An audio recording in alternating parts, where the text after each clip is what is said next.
that's the way we get by, so the way we get by. Oh, that's the way we get by, so the way we get by.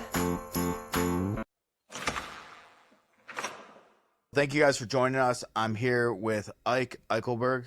I met him on our OHOP retreat that I've talked about in my prior episodes.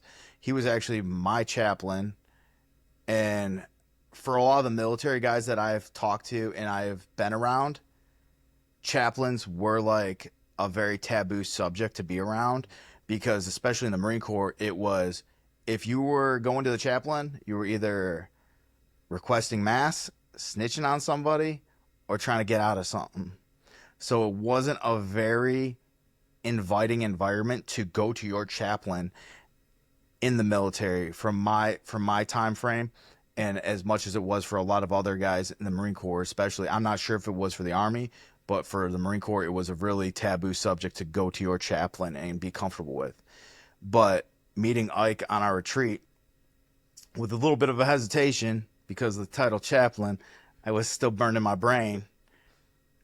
I honestly couldn't even believe how much of the impact this man has had on my life, just for the sole purpose of where he's come from, what he's been through.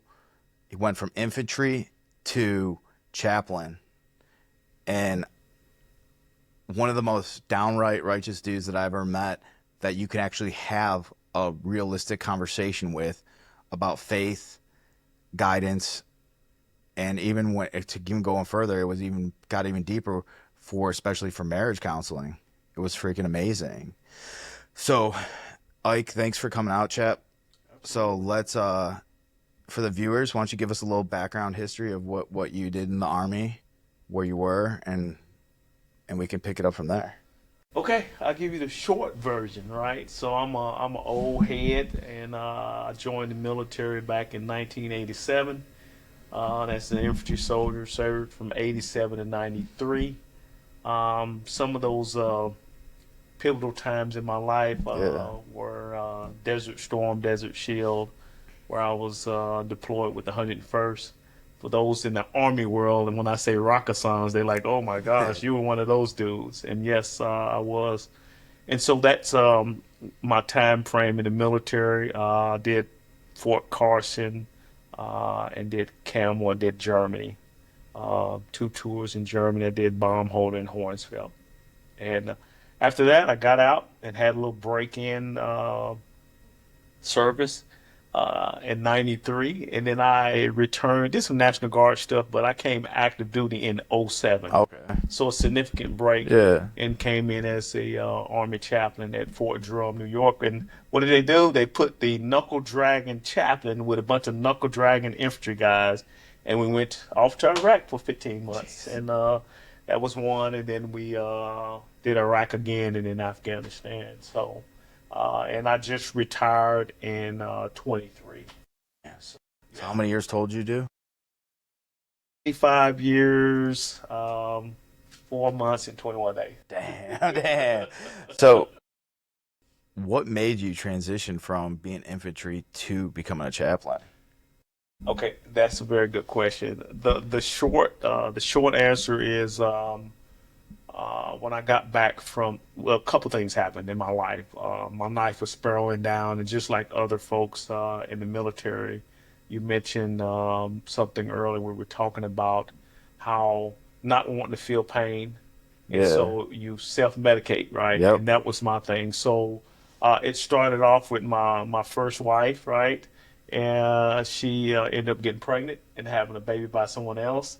And I got my divorce papers while I was in Desert Storm, right? Yeah. So that's some of it. And so when I came from that, my experience in combat and everything, the best way to deal with things was drinking and partying. And so that just kept on going and going and going. And then I got out. And between that, I met folks and everything, and I finally met my wife, Leslie. In our second year of marriage, if you will, the ghost of the past came back around full circle, because I was empty on the inside. Yeah. And so I went back into my addictive behavior. So the alcohol, the substance abuse, and I ended up in the hospital on suicide watch, right? Yeah. And the change came when I gave my life to the Lord. So that was the Mm. beginning right there in 1997, our second year of marriage. Yeah. So from there, I'm working with the post office. We went to Mississippi, and then I got the call, Yeah. right? Hey, I want you to preach the gospel. And I'm like, whoa, dude, I can't do this, Lord. Yeah. You know my past. You know all the junk I've done that other people don't even know. And so that came.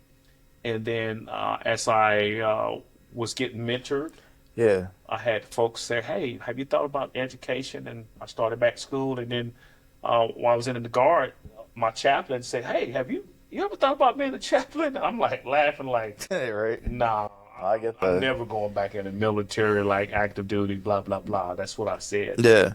And then that's where I ended up at back in. And I just realized going back in the military that my whole life, everything that I went through, even the bad choices that I chose, were used to glorify God as a chaplain because it opened the door for me to say, oh, make it now, bro.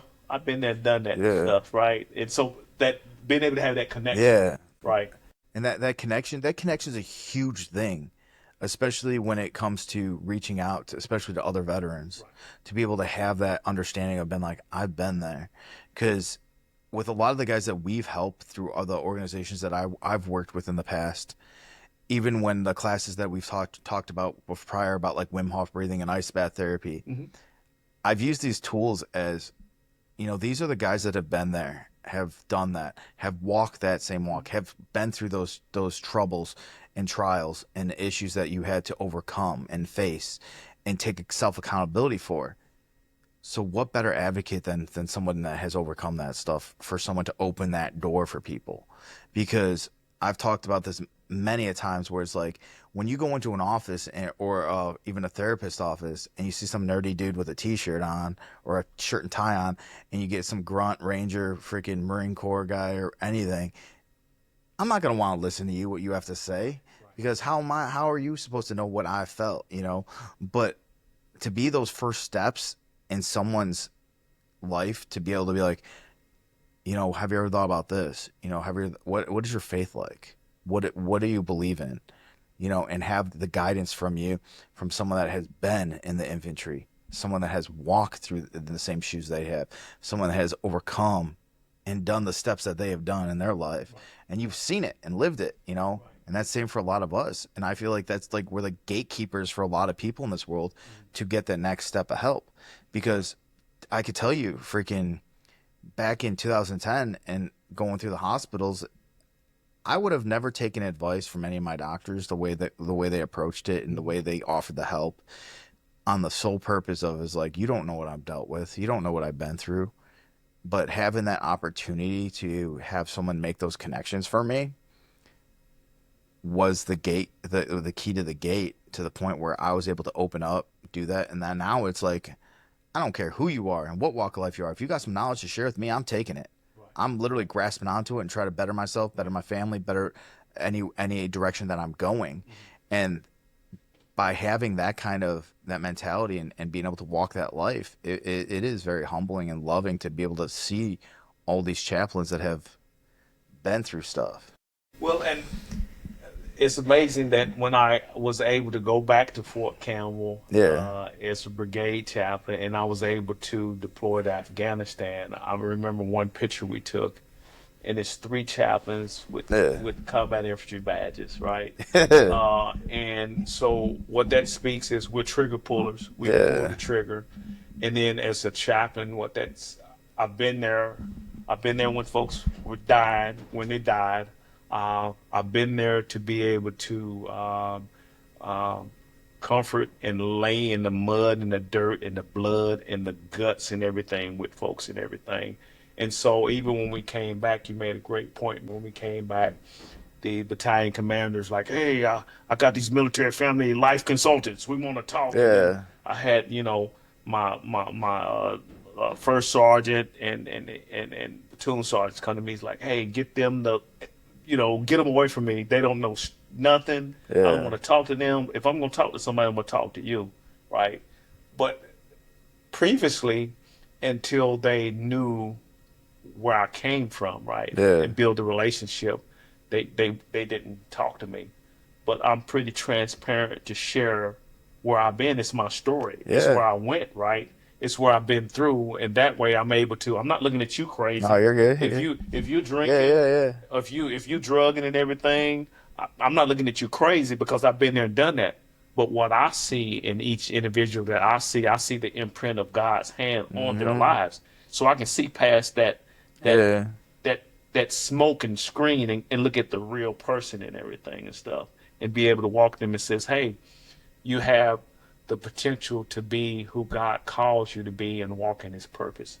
And that was my life when I was on suicide watch in the hospital, and I surrendered my life to the Lord. Now, was that the best thing you ever done in your life? It is absolutely the best thing I've ever done.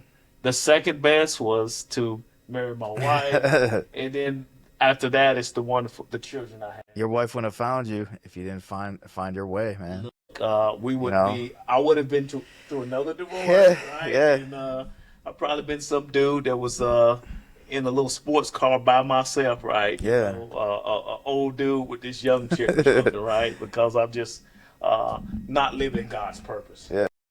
And that's one thing I've been finding a lot through my journey is a lot of these guys' lives and a lot of these veterans' lives have became drastically better the minute they refine their faith and they start devoting their life like that. Because even last night I was talking on a Zoom call with an Army Ranger, like one of the freaking top guys. Now he just went through seminary school, and I'm like, it's like the more and more I start diving down this rabbit hole of meeting all these other guys that have, came from the dark side of the wall to freaking walking with Christ. And I'm like, man, once people start figuring out that, like, everything starts becoming better and better. Right. And people think that, when you become a Christian, you just like wimpy dude that people just step on and everything. For sure. I had to remind folks and stuff, don't. Now, you got the holy part. You don't want the hood part now. And I get put that. His hands on you. But God just restrains that and says, hey, you got to be able to turn the other cheek. You got to be able to look over the fence and everything. And so my purpose is for him. And so I resist the temptation to do things I used to do, because not that God's just going to boom, strike me down, but because the Lord Jesus Christ gave his life for me and paid for my sins. So therefore there's this love there that, like, it's like when you have a leader that you love, and you will, if they say, hey, take the hill, we ain't gonna make it, but we need to take the hill. We're gonna take the hill. Yes. Right? We're gonna take the hill. And that's a huge thing to play in for leadership, which was, like, I know, like, the miracle of, like, what OHOP actually stood for and everything that we've done for our marriage, and the point that everybody made there and wanted to drive home that you're here because you need to be here and God wanted you to be here. Absolutely. And it still boggles my mind. I know the reason why it happened, and I know the reason why it was there, but in my head, I still try to make sense of it, and I'm never gonna make sense of it just because I just know where it came from, and I'm okay with that. But part of me still wants to be like, how on God's good earth did this all come to play? Because even go even further, the Friday of the ceremonies that happened up at OHOP, that was the anniversary of my buddy's death out in Afghanistan, and it was just too much for me to even understand that, because he was the one that I looked up to. Like what we talked about before, it's the leadership. He was the one that you never wanted to let down, because he never let you down.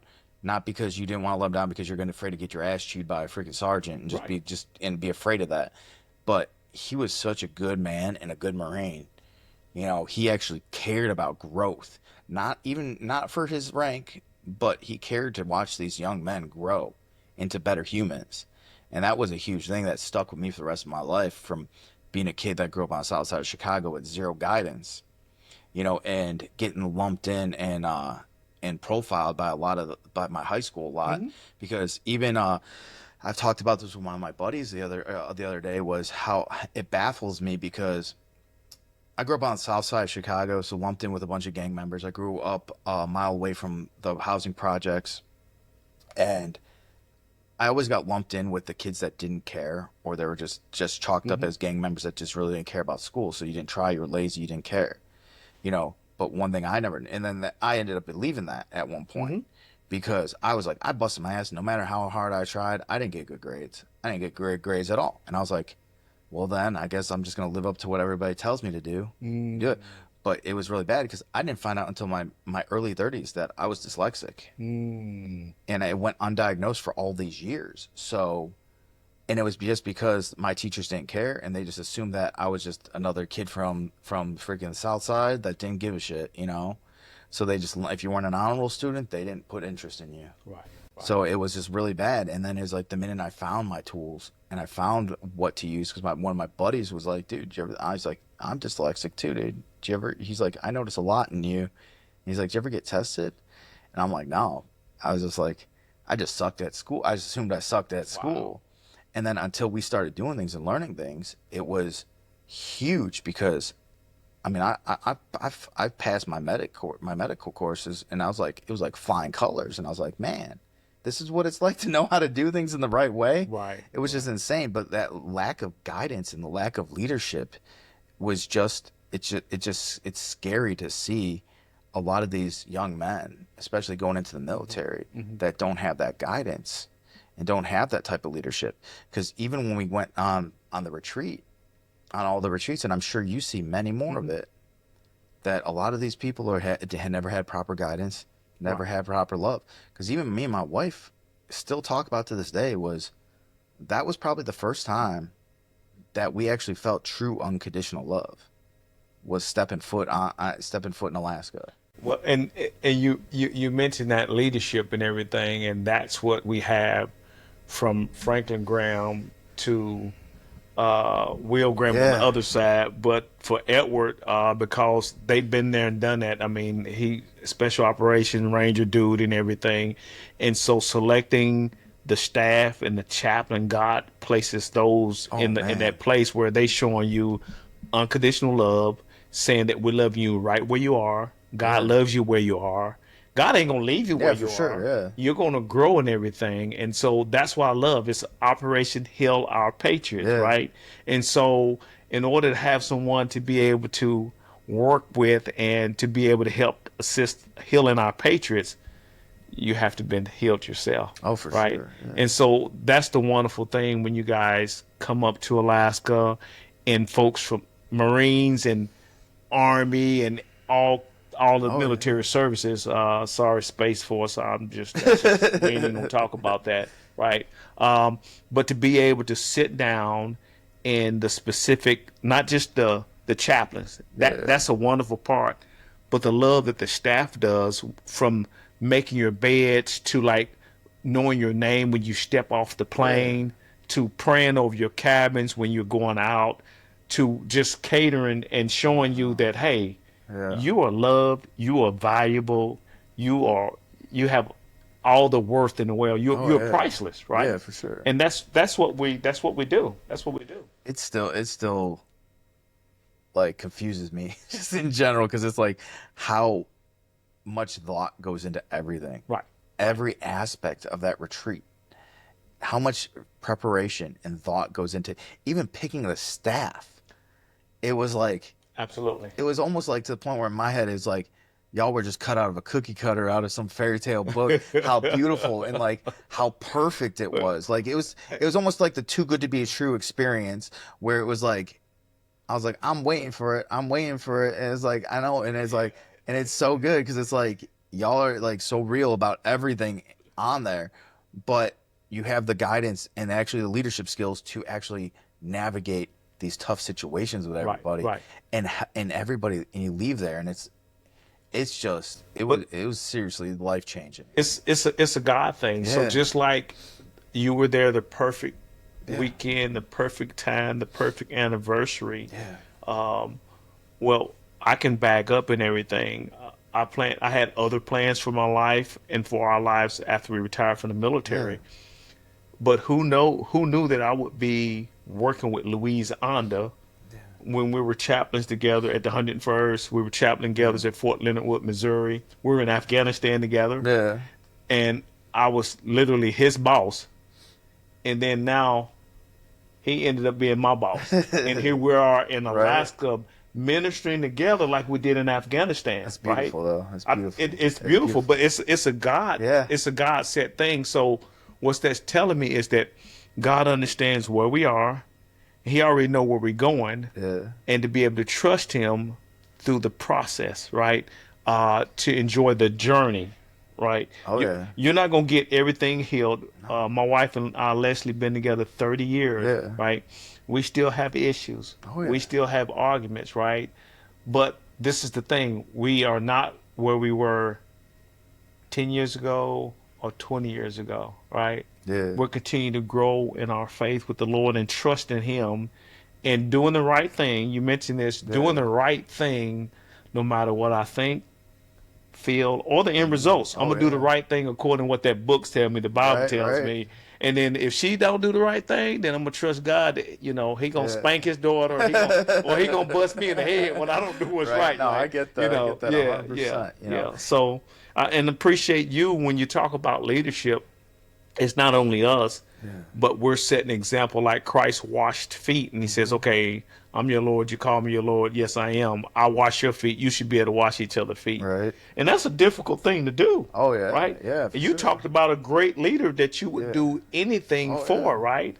But he would do the same for you, and he set that example. Oh, yeah. And I'm always going to be forever grateful for him, And that's why we're so close with his parents. That was their only son that died. It's the only son. And just this past, I want to say it was November timeframe, we took the kids down there and stayed with them for a week. We went down to their little their ranch out in Texas and stayed with them for a week. And it's like you could feel that comfortable love and just coming from them, because that's when we started realizing what unconditional love actually was.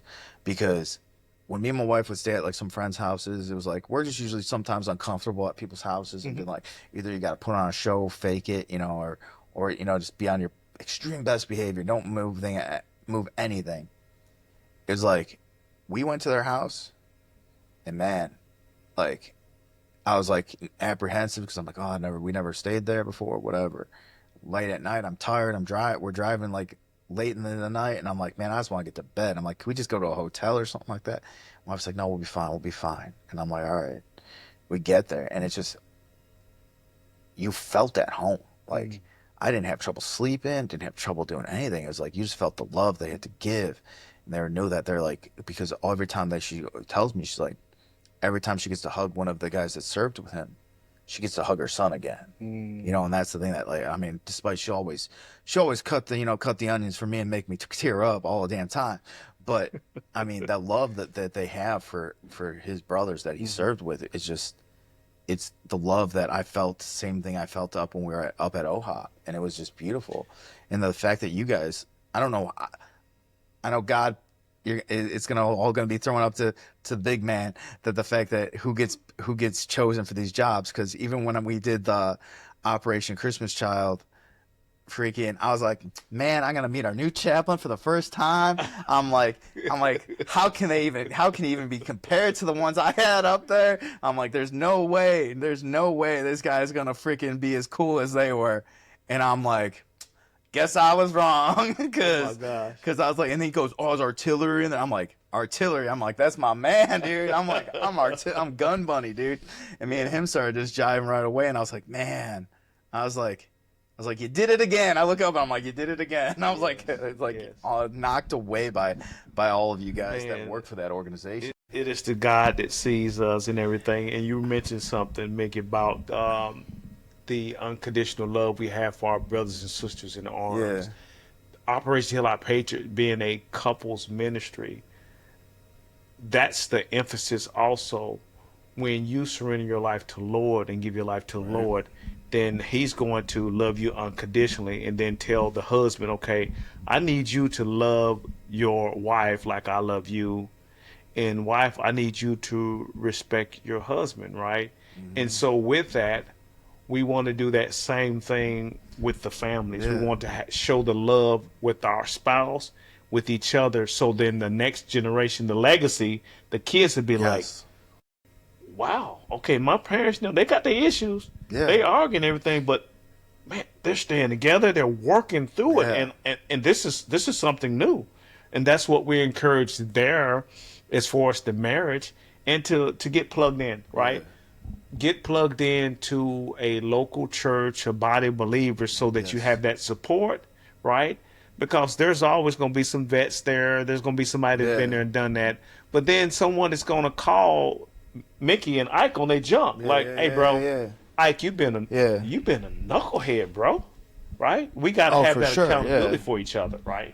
You know, and that's a big thing for everybody, even just to implement it back into your house and your family or your kids. Because one thing you even touched upon was, you know, the parents are staying together, but the children really need to see, how are you solving these these conflicts? How are you overcoming these issues that you guys do have? So to actually have that kind of leadership and example in your household is a huge deal, because if my kids don't see us working things out, and we hide it, and be like, oh, we'll just fight, we'll argue about this later, and whatever. No, we need to handle it in front of our kids, so they can learn what a real good relationship and how to overcome things together is, And when you mention that, when you think of Operation Heal Our Patriots, it's not just, oh, great chaplain, great staff. It's like, here's some tools, right? Yes, sir. So here's some tools that you can take home, that you can not only use with your spouse, but you can use within the household with your kids. Because until someone sits down and says, okay, wow, this is my spouse's love language.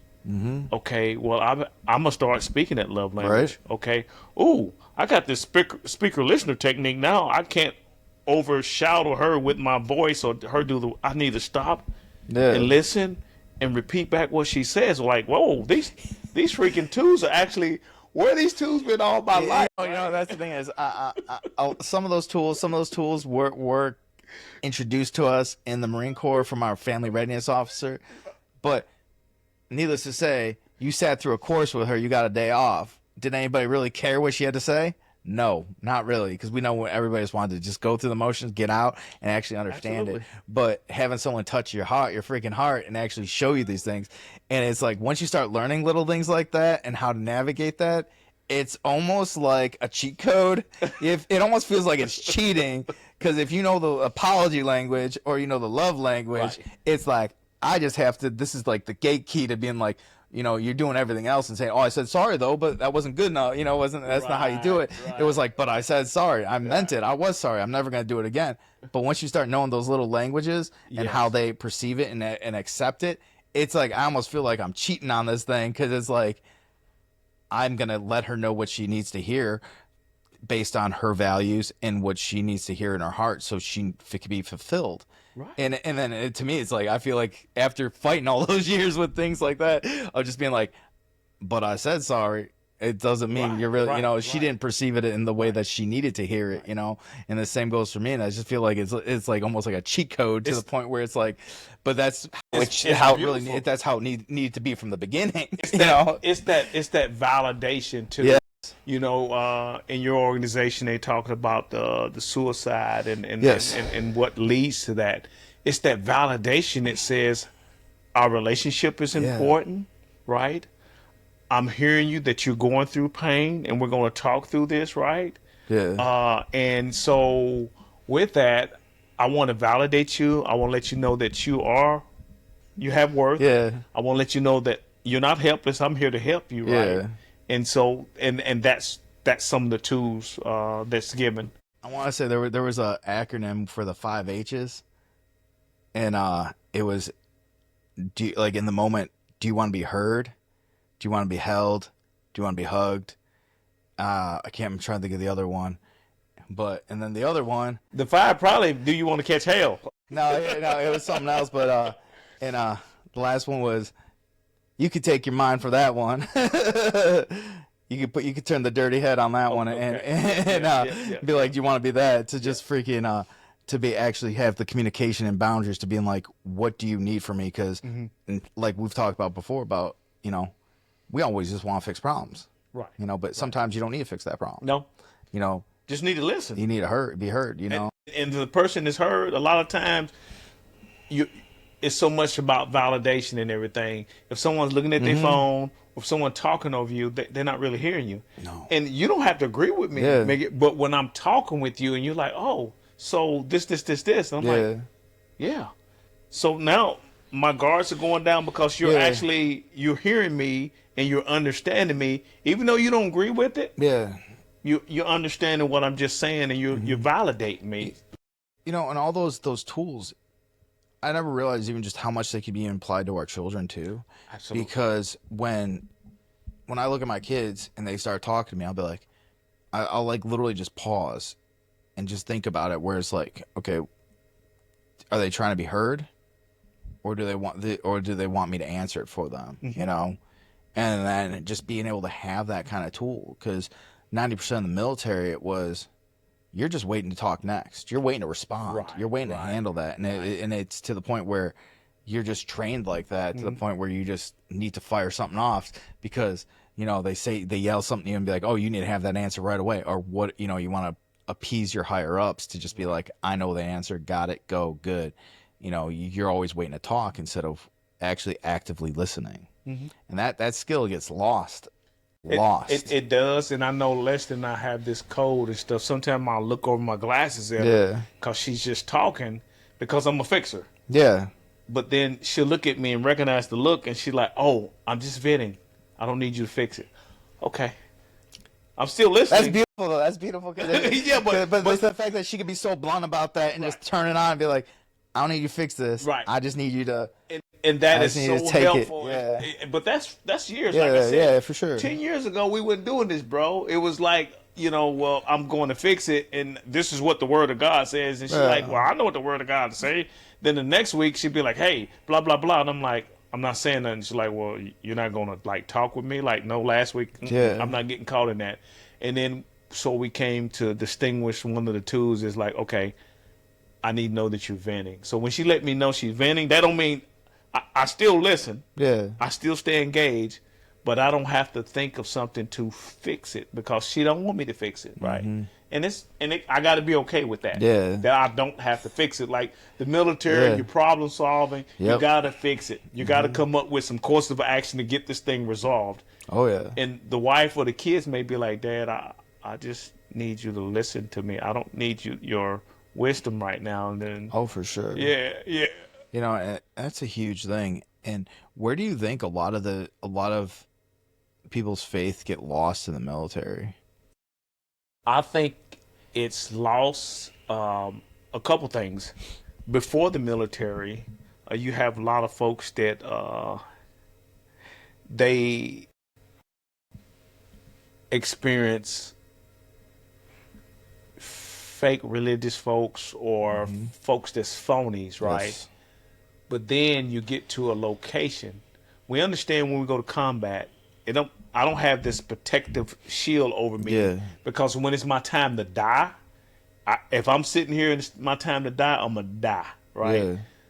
We go to combat, and everybody's saying that we could die, but everybody has this expectation that I'm gonna come home.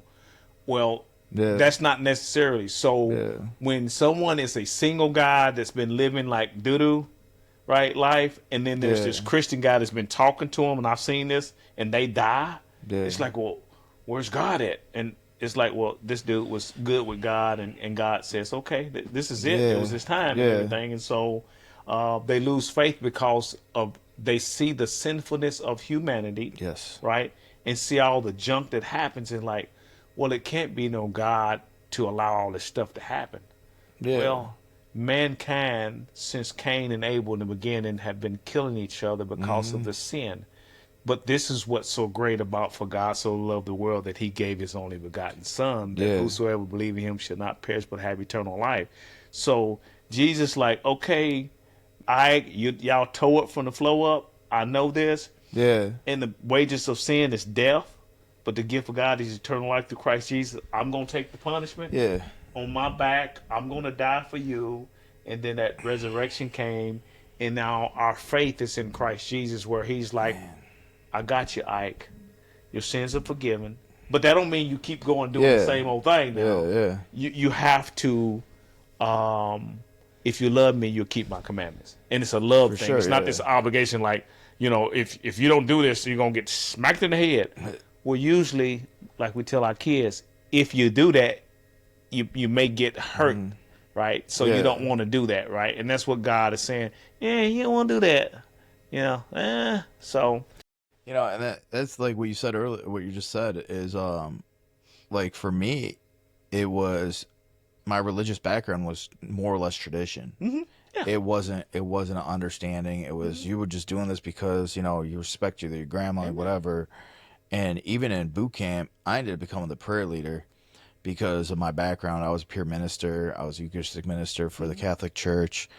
But like I had my faith, but I didn't have faith. Like I didn't have that kind of like connection. It was like I went through the motions, did it. I was able to preach it. I was able to tell it, but I personally wasn't connected. Right. I didn't have that connection.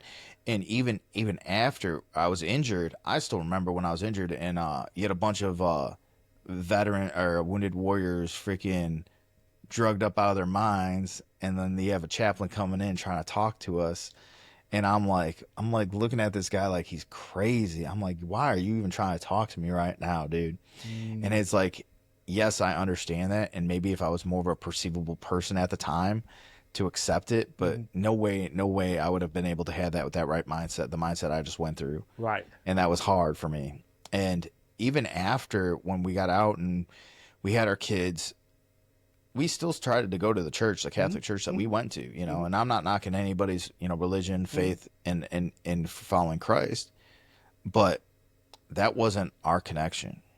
Okay. And that was the hardest part, was that wasn't our connection. We didn't feel at home. We didn't feel the love. It wasn't until we got invited to the church that we attend now. Okay. And it was a couple years ago we started going to this church, and it wasn't until we sat there. You felt zero judgment. You felt love. And it was uncomfortable for the first couple times just because it was unfamiliar to us. And then it was like, we're questioning, like, are we doing the right thing by coming here, and it wasn't until I start looking at my kids and I looking at us to actually hear the word that we knew we did the right thing, because we felt home. You felt like you were at home in that church. Like you didn't have to think twice about going.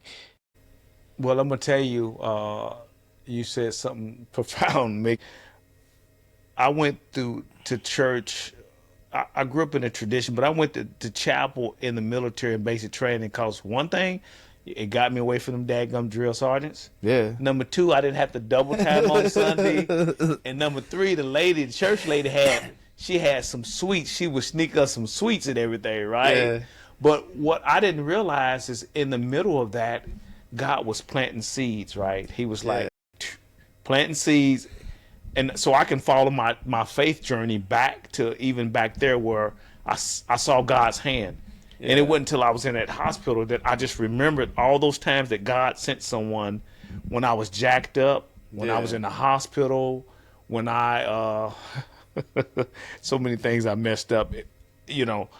Old buddy, he got saved first. He's like talking to me, and just different people in different points of my life, God sent them to me to let me know that my life mattered, right? Yeah. And then here it is, when I gave my life to the Lord, all that stuff came up like, oh, I do remember. I remember when Crofcheck got that. I remember that chaplain was there. I remember this. I remember that, right? And that's like, oh my gosh, that was God. Like saying, hey, dude, I see you. I see you. I keep sending people your way. And you're like, no, I ain't. That's one thing too, is like they always, the saying where it says there's no coincidences. Right. People come into your life at the time that they need to come into your life. And I never started believing that until I started reflecting back on all that, because the guys that came into my life that actually intervened, that made the difference for me to grow. And it was like, it wasn't my time to grow until I was ready to grow for Right. myself. Right. It's like when they say about an alcoholic, he's not going to get sober for his kids. He's not going to No. get sober for his wife. He's going to get sober. When he's going to get sober, he's going to do it for himself. Yes. And it's the same thing with even the faith. I've seen a lot of guys even struggle with their faith to being like, they'll dip their toe in it for the almost to be like, that's my safety check in case something happens, in case I gotta answer the pearly gates and be like, well, why haven't you been like this? Right. Like, I'm kind of like this, but it's good, Yeah. But ever since I've seen a lot of my brothers that have come back, they have strengthened their faith so much that it's still like, how do you break that barrier in the very beginning so they can have that structure and that kind of life? Or do you just think it should happen organically? I think it's going to happen because what I learned in the military as a chaplain is one of the biggest things that I've learned that I take with me is ministry of presence. Yeah. Right. Just being there. I was there. I've seen people heading down a bad path. Yeah. And I'm like, hey, bro, I can tell you because I've done this, I've been there, and this is the end results. Oh, chap, it ain't gonna happen to me. Okay. Then it happens. Well, when they come to me and say, well, chap, you told me. Yeah. I'm just hugging them. I'm just there. Well, hey, brother, you know what? That's water on the bridge. Let's move forward. Now, when you were a chaplain in the Army, were you actually present with your guys? Like walking around. Absolutely. I know your boat was in the gym. Look, but I'm just saying, like, I'll flip tires with them jokers. There was a time in Iraq, we out on the patrol base, and them jokers sitting on some sandbags, and we're pulling out the little tubs. So I'm sitting there burning doodle. I'm taking my time burning doodle, and they're eating MREs, and we're talking. And then I stopped. I said, this is weird. And they like, what? We're sitting here in the middle of Iraq burning doodle and talking about life, and it's like, chat, what's wrong with that? Yeah. This is just like normal. No, but the fact that you actually were doing that too is a profound thing for like the army, the soldiers to see that, be like, like you said, I'm gonna be there watching the feet too, you know. And as I still remember when I was in Afghanistan, I laughed my ass off because we had those big ass old digital cameras still, and they were just cool, like the new cool thing to use. So we had it. My first sergeant was filling a sandbag, and while we were walking, we were coming back from patrol one day, and he was filling a sandbag he was doing some first sergeant project that he was doing for himself, anyways. And I stop and I go take a picture of this, and he goes, "What the fuck you doing?" And I'm like, that's just the rarest sight I've ever seen, First Sergeant. And all I see is a rock come chucked right at me. And I'm like, because I was like, you would have never seen that guy do a darn thing like that, you know? I'm going to tell you where I learned that from. So when I was brand new, I know in the Army called him Buck Sergeant, E5. You just Buck Sergeant. Yeah. I was a brand new E5, and we were in Hornsfeld. And I was a team leader, but my squad leader, Staff Sergeant Grimes, we were at the wash rack. And we were cleaning tracks and stuff. We had wet weather gear on and stuff. And then an E7 came by and be like, Grimes, what are you doing down there? That's private work. He's like, yeah. He kept on. He said, let me tell you something. So, I'm going to ask these privates one day to take a hill. Yeah. You never send your soldiers to do something that you would not do. Mm-hmm. And he says, because I'm down here, when it's time for me to tell them to take the hill, they're going to take the hill, right? While this other guy walking around starched and, spit shine and everything. Yeah. And I never forgot that. And so when I became a chaplain, my natural thing was to be with the soldiers. Like, I just got back from Team Patriot in Valdosta. Yeah. It's the first time they didn't have enough room for me because usually I'm in the cot with my CPAP right by them. And we sleep together. We live in the same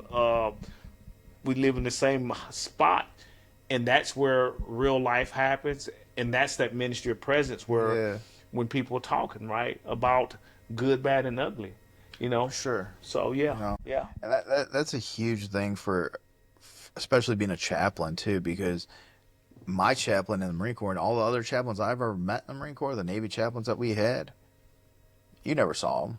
They only came out when it was time for like a ceremony, and or they were in their office the whole time. So you never saw anything. So it wasn't even present well, at all. I'm gonna tell you, I think where I gained value at with my guys, I got some folks that was company commanders back there. They're still in. They're colonels and about to be making a star. Right? Is when we lost someone and did the memorial ramp ceremony, did all that. Yeah. But when it was time to go out, I would always get in the vehicle and just like, hey, I know I'm not a trigger puller, but I'll get in the vehicle the next time they was going out and saying I'm with y'all, you know. Now, underneath that, I'm saying, well, you know, today could be my day too. Yeah, I mean, for sure. I'm not no lucky rabbit's foot and yeah. everything like they used to say. Hey, chap, you gonna ride with us? And it's like, well, what if it's today's my day? That's Right. bad, you. Yeah, right. I'm gonna take a chance. Come on with us, right? But Yeah. that was one of the things and stuff because when you're hanging out with folks, they see you care. Oh, for sure. And I'm gonna flip this on the marriage, right? Yeah. Since we do this marriage thing, when your wife, when your spouse see that you're there for them in the good, the bad, and the ugly, then they know that this is the person for me because we're going through the doo-doo. We're going through the doo-doo together, and we're gonna go through the doo-doo together all the way through, right? Yeah, I mean, what the one thing that people say about like the honeymoon phase of a relationship, y'all know what it's like to be together in a good time. Mm-hmm. How you really gonna choose your faith with each other and trust each other if you don't ever go through hard times too? So it's do you believe that people like have like all the guys that I've known have come out onto like a better side of life because they went through tough times and actually embraced it and took accountability for it? I do, and I like that part when you say take accountability for it because I say own your junk, bro. Yeah. You're not gonna have a good relationship. It's impossible to have a relationship with the Lord if you don't own your junk. Yeah. Confess your sins, right? You got us. I jacked up. I did this and everything, and so I'm Lord, and I need you to help me to change and everything. Oh, for sure. Right. Yeah. And so yes. Now the preferred method is okay. That road down there. Learn from somebody. Me and Mickey went down there. You don't want to go down the road. Yeah.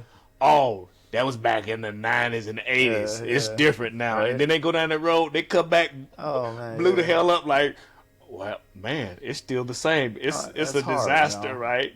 And that's a hard thing to even do because, I mean, you could tell me that's a bad road to go down, but with my mindset, I was going down that road anyways, and I was going to freaking do it, and I was going to have to deal with the consequences for that road. And I'm going to be with you when you come through those consequences. Exactly. Right? You know, and that's a huge thing for a lot of the guys that I've even come in contact with because you could tell someone every day, you know, what you should be doing, but until you actually embrace it and take accountability for it, you know, and that's why that I know with a lot of groups that I've ever been through the VA, through Wounded Warriors, any of the organizations I've been with, I make a lot of other brothers uncomfortable because I'll be the first one to own my shit, which inevitably makes someone else freaking have to step up. Right. And that peer pressure, that mentality of being like, well, and if he owned his stuff, then I better start stepping up and doing it because I was like, I have no problem telling you where I jacked up, and if you have to tell me where I'm jacked up, and I could be like, okay, I see that, yeah, you know what, I was wrong. I got to fix this and do it right, you know. That's good, and that's a huge thing, and I know that makes a lot of people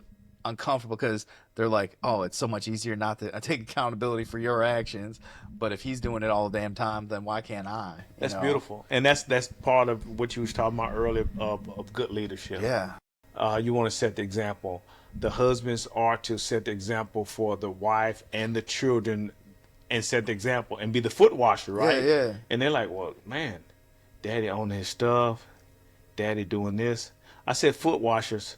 Sometimes us men folks, we don't even want to wash dishes when it's necessary. You fit in, you get in where you fit in, and you, whatever it takes for your household to function and work well together, then you may for a season have to be over here doing this or that or this, and change some different responsibilities. Yeah. I mean, you share it. Yeah. It's your life you're sharing together. You're walking Absolutely. together. Absolutely. You ain't walking alone in this marriage. You're Oh, walking no, together. no, you got to You have know? somebody got your six, man. You know, and that's the whole thing is that's why I love what you guys are doing over there, because you see all these other veterans and they come here, you know, and they're so apprehensive to do stuff. Right. You know, and that's why I was like, I loved it, because I was like, I know I'm familiar with counseling. I'm familiar with a lot of things that are group sessions are held. Right.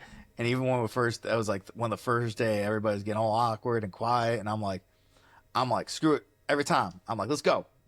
Who's gonna do it? And that was so funny, because I think the first even night we ran late, like really late, because you were like, I didn't expect all y'all to start doing this. Yeah, folks just like, it was boom, like a boom, domino It's effect like, and boom. everything, which And I was like, it was beautiful. Yeah. Yeah, it was freaking Yeah. great, and Yeah. I still couldn't believe that.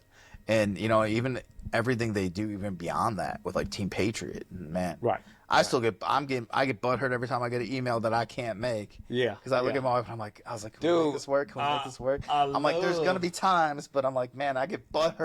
I love Team Patriot, man. It's the closest thing like being in the field with the guys Yeah. and girls. Like you're out there. Oh, yeah. And you're doing this stuff for these other veterans. I can't tell you, and non-veterans, but I can't tell you when we do our work. It's just that fulfillment of helping someone out. And to see the gratitude of the folks we Yeah. just got through helping, man, and you get to sign their Bibles and everything and present it to them, man, and it's just been wonderful. When folks come on Team Patriot, most folks they keep going. And for those that don't know, Team Patriot is just the Yeah. Operation Heal Our Patriot, going to do disaster relief in the different locations, Yeah. right? And so it's a wonderful thing, because we got our own trucks and vans that say Team Patriot, Yeah, right? yeah. And it's just wonderful. It's just wonderful for us to be able to. It's like we're back together doing a project, and it's all in Jesus' name. We're doing this, Yeah. and so that's the wonderful thing. And that's the whole thing, is you're doing good for the right reason. You're not Right. doing it for the thank you. You're not doing it for Right. the T-shirt. You're doing good because you know good needs to be done. And that's where, like, in my heart, was the best thing ever, because when the opportunity arose, that's when me and my wife were like, we could do the Operation Christmas Child. And I was like, I'm like, can we make this work? I'm like on our boat. I'm like, can we make this work? Schedule this in. We need to make this work and do this. Cause I was like, I want to do this so bad. And I was explaining to our kids, I'm like, you know, we're never going to see those kids that you're not going to meet those kids that hand out the boxes.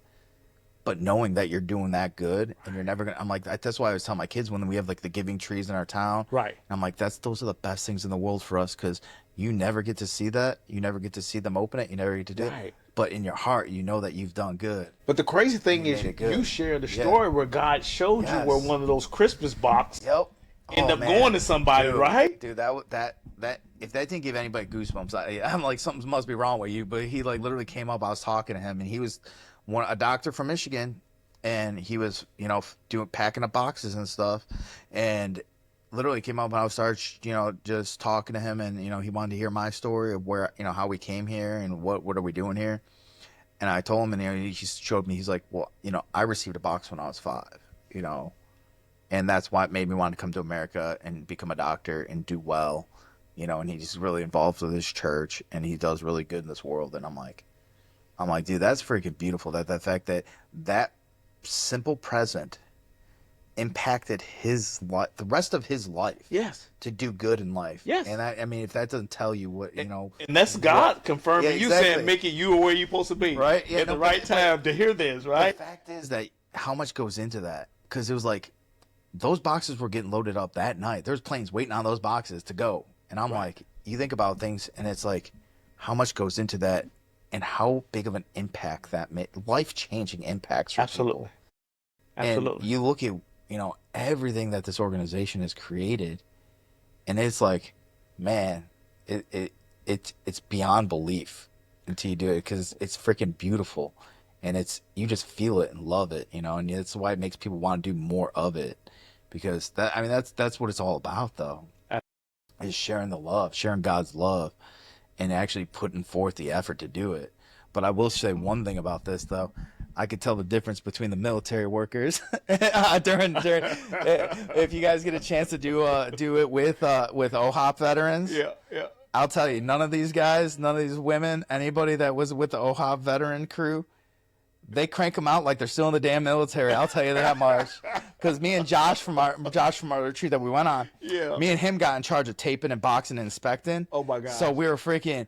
And I look at these guys that from the OHOP tables. They're chucking like 4 or 5 boxes every so many minutes, and I'm like, we're running back and forth down the assembly line, and I'm like, man, you could tell all these guys, the military families versus that, because I was like, we've done this once a time or two before, you know. We've cranked out boxes, taped them up, shoved them online. We've done this before. Absolutely. And I was just watching, and I was like, man, I was like, some things don't change, you know. And it was great, dude, to see the effort getting put forth. And I was like, I can't wait till they believe it's 13 years old, they said. And I was like, I can't wait till my daughter can do it, because she'd have a blast doing it. She would love that, because she loves doing all that, any kind of work that's going to help somebody, be good for somebody, you know. That's what we let the kids always pick from the giving trees from our community. And, you know, be like, I'll let you pick one that, you know, which one do you want to pick from? And we're like, we told my daughters, like, because we usually grab like 4 or 5 tickets sometimes. And then my wife's like, this year, she's like, well, how about we just grab one and buy them every single thing they asked for, you know, to like blow their freaking Christmas away, you know. Absolutely. Because we noticed a lot of our they were going fast, so like a lot of our community was taking the tickets and the, you know, the gifts, and we were like, my daughter's like, well, let's do it all, let's get it all. I'm like, fine, let's go. So like, that's gonna be a good Christmas for that kid. I'm gonna tell you one thing that's I hope the folks will do is Operation Heal Our Patriots. The application process has opened. They opened early. I've been sending. Look, I posted on my Facebook, said apply, like my old unit.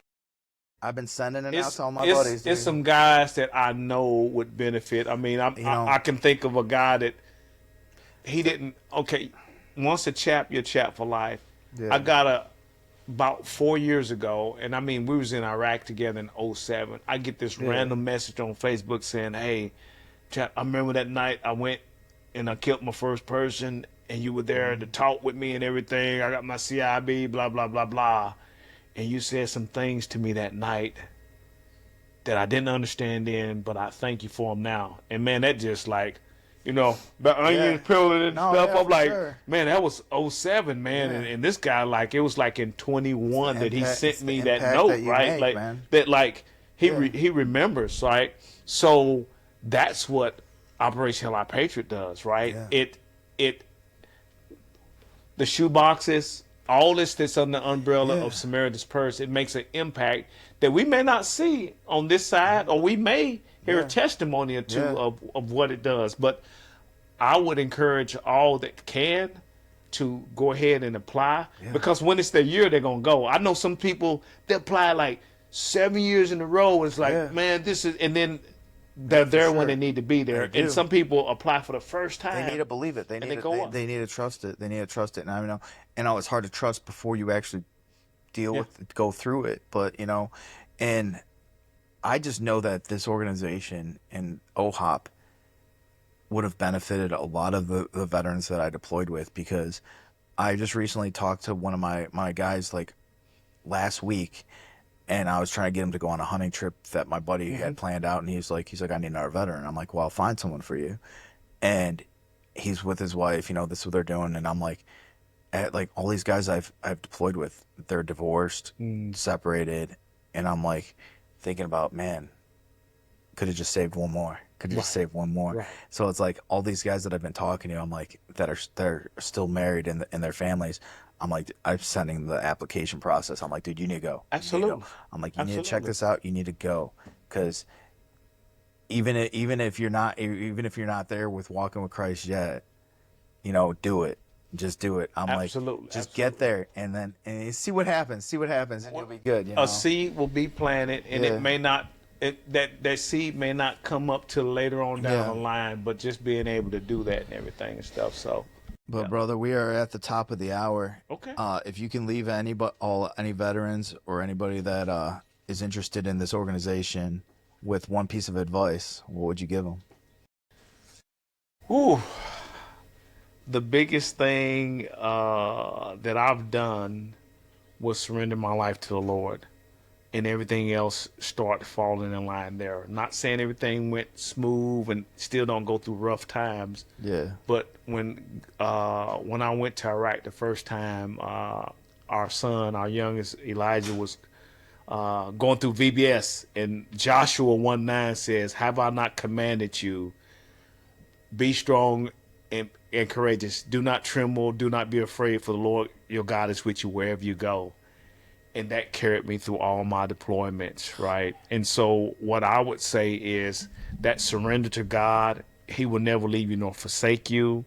And then the rest is just easy peasy. You just keep on walking, keep on living, and don't give up. That's it. You know, there's one phrase that I like to use that really pertains to a lot of things that we've been talking about, which we use in our organization, on our group. It is, "I am the light, but it is solely your choice to walk with me out of darkness." And I believe that's what you guys do. You know, you give them the tools. You know, you are the light, but we have to be the ones to walk with you out of that darkness, brother. Absolutely. And It's a freaking choice. beautiful. Yeah, it is the choice, and I'll tell you, you won't. It's a choice no one will regret.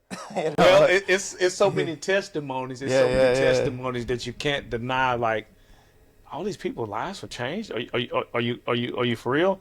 And now you got OHOP, the Operation Heal Our Patriots folks that are key leaders within the organization. They're working for Samaritan's Purse now. Yeah. Right. And it's like, this is like, well, we were on the verge of getting a divorce and saying we're done, to like. Right. They're thriving. They're leading community groups with couples in their homes and everything. Man. It's just wonderful. Dude. I mean, it's wonderful. I'm working towards my goal, and it is to live similar life of yours, of where you don't have to work. You're not working a day in your life right now. I can tell you that, because you're doing what you're loving. You're doing freaking, and it's beautiful, dude. And I love it. So I appreciate you coming out, man. I really do. Absolutely.